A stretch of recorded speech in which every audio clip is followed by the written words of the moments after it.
नमस्कार and welcome back to NG tutorials. हम last time पे एक स्टोरी पढ़ रहे थे, going to buy a book. एक दादाजी थे जिन्होंने दो बच्चों को पैसे दिए थे ताकि वो जाके बुक खरीद सके। ठीक है, तो उन्होंने डिसाइड किया कि वो उसी वक्त बुक खरीदने जाएंगे। उन्होंने डिसाइड किया कि वो एक छोटी शॉप से बुक खरीदने जाएंगे।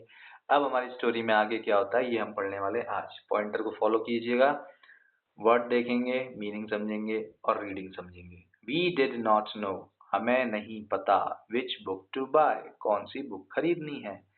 The man in the shop, जो मैन था शॉप में, स्माइल्ड एट अस, उसने हमें देख के स्माइल किया। Relax come with me, he said, उसने कहा रिलैक्स हो जाओ, मेरे साथ आओ। यहाँ पे आप अपोस्ट्रोफी देख रहे हैं, इन्वर्टेड कॉमास देख रहे हैं। तो ये इन्वर्टेड कॉमर्स कब इस्तेमाल होते हैं? जब किसी का डायलॉग होता है। तो ये किसी का डायलॉग है, किसका? जो मैन है शॉप में। ही सेड, उसने कहा, क्या कहा? रिलैक्स, शांत हो जाओ, कम विद मी, मेरे साथ आओ। और वो बुक्स के बारे में बताना शुरू करता है। These books are about animals, ये जो बहुत सारी बुक्स रखी हैं हमारे पास, ये एनिमल्स के बारे में। दोज आर अबाउट मशीन्स, वो जो बहुत दूर रखी हुई हैं वो है मशीन्स के बारे में। Those over there are about wars, और वो जो दूसरी तरफ बहुत सारी रखी हुई हैं वो है वॉर्स के बारे में। जो दो देशों का युद्ध होता है, बड़ी बड़ी लड़ाइयाँ होती हैं, उन्हें बोलते हैं wars. Take what you want, और जो भी आपको पसंद है वो आप ले जा सकते हैं। यहाँ पे हमारे पास दो वर्ड्स है, दीज और दोज। मैं चाहता हूँ आप इन्हें स्पेशली समझें। देखिए, एक वर्ड होता है दिस, जब हमारे पास में कोई एक चीज रखी होती है, जैसे this is a pencil, this is a book, this is an eraser, this is an eraser. तो आपके पास में अगर कोई चीज एक होती है तो आप दिस बोलते हैं, और आप ही के पास रखी हुई कोई चीज बहुत ज्यादा होती है तब आप दीज बोलते हैं। जैसे बुक नहीं लिखा है, बुक्स लिखा हुआ है, यानी एक से ज्यादा बुक्स है, तो आप बोल रहे हैं दीज। इसी तरह एक वर्ड होता है दैट, जब आपसे दूर कोई चीज होती है तब आप दैट का इस्तेमाल करते हैं। जैसे that is a mountain, that is my house, that is my car. ठीक है, अब वही एक से ज्यादा हो जाएंगी तो दोज इस्तेमाल होगा। जैसे दोज, बुक्स की बात कर रहे हैं, बहुत सारी बुक्स हैं तो दैट की जगह लग गया दोज। ठीक है, आई होप समझ में आया होगा। आगे चलते हैं। I picked some books, picked मतलब सेलेक्ट करना और उठाना। तो मैंने कुछ बुक्स सेलेक्ट की, ठीक है, और उन्हें उठा लिया। My brother picked some books, और मेरा जो भाई था उसने भी कुछ बुक्स सेलेक्ट की और उठा ली। I sat on the floor, मैं जमीन पे बैठ गई। He sat on the chair, वो चेयर पे बैठ गया।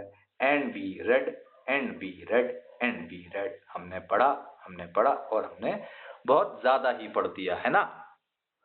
ओके, तो आगे क्या होता है? It was very quite. तो जहाँ पे भी आप पढ़ते हैं, जैसे लाइब्रेरी जैसी जगह होती है, वहाँ पे बहुत शांति होती है, क्योंकि जिस टाइम पे आप पढ़ रहे होते हैं आपको थोड़ा फोकस करना पड़ता है, कंसंट्रेशन चाहिए होता है। तो इट वॉज वेरी क्वाइट, बहुत शांत जगह थी। देयर वॉज नो साउंड, कोई आवाज नहीं थी। 1 hour पास्ट, 1 घंटा निकल गया। 2 hours पास्ट, 2 घंटे निकल गए। Finally we knew which books to buy, और अब उन्होंने डिसाइड कर लिया कि हमें कौन सी बुक्स खरीदनी है। बाय मतलब खरीदना। The man in the book shop smiled at us, तो जो आदमी था बुक शॉप में वो हमें देखकर मुस्कुराया। I got a fat book with many stories, मैंने एक मोटी बुक खरीदी जिसमें बहुत स्टोरीज थी। My brother got a big book with many pictures, और मेरे भाई ने एक बड़ी सी किताब खरीदी जिसके अंदर बहुत सारे पिक्चर्स थे। We ran home to our grandfather, और हम भाग के अपने ग्रैंडफादर के पास गए। We climbed on his bed, और हम उसके बेड पे चढ़ गए। क्लाइम्ड मतलब चढ़ना। He put his arms around us and then, और उन्होंने हमें हमारे दोनों तरफ अपने हाथ बढ़ा दिए और हमारे पीठ पे अपने हाथ रख लिए। We read and read and read, हमने पढ़ना शुरू किया, हमने पढ़ा और हमने बहुत ही ज्यादा पढ़ा, हम पढ़ते ही रहे। ठीक है, अब आगे आ जाएंगे हम इसके क्वेश्चन आंसर्स की तरफ।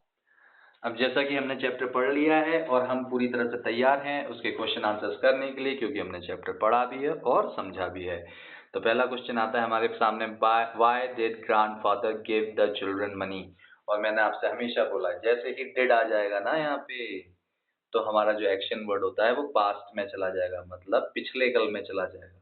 तो गिव का हो जाना है गेव। ठीक है, तो गिव का कर दिया हमने गेव। अब हमारा आंसर पूरा इससे बनेगा। So grandfather gave the children money, क्यों दिए थे? टू बाय बुक्स, तो टू बाय बुक्स क्यों दिए थे? बुक्स खरीदने के लिए, है ना? Okay, next question, where did they go to buy books? फिर से हमारे पास आया डिड। क्वेश्चन में है वेयर, वेयर मतलब कहाँ, इसका मतलब आंसर में जगह का नाम लेने वाले हैं हम, है ना? और गो जो है वो है हमारा एक्शन वर्ड, तो गो का हमें पास्ट में ले जाना पड़ेगा। तो पास्ट में गो का क्या हो जाता है? वेंट। ठीक है, गो का बनेगा वेंट। तो यहाँ से स्टार्ट करते हैं आंसर को। They went to buy books to a small shop. कहाँ गए थे वो? To a small shop. ठीक है, so they went to buy books to a small shop. तो वो बुक्स खरीदने के लिए गए थे स्मॉल शॉप में। Did the girl buy a picture book? तो क्या गर्ल ने पिक्चर बुक खरीदी थी? अब इसका आंसर सिर्फ यस और नो में होगा। क्यों? क्योंकि क्वेश्चन वर्ड है ही नहीं हमारे पास, ना व्हाट पूछ रहे हैं, ना वेयर पूछ रहे हैं, ना वाई पूछ रहे हैं, सिर्फ ये पूछ रहे हैं क्या गर्ल ने कोई पिक्चर बुक खरीदी थी? तो हमें आंसर देना है यस या नो में। तो गर्ल ने पिक्चर बुक नहीं खरीदी थी, पिक्चर बुक तो खरीदी थी भाई ने, है ना? तो girl did not buy a picture book, या तो आप पूरा सेंटेंस बनाइए या फिर आप सिंपली लिख सकते हैं नो। क्लोज एंडेड क्वेश्चन है, यस और नो में आंसर मिल सकता है। आई होप आपको समझ में आया होगा। अब हम चलेंगे अपने नेक्स्ट चैप्टर की तरफ। Till then good bye.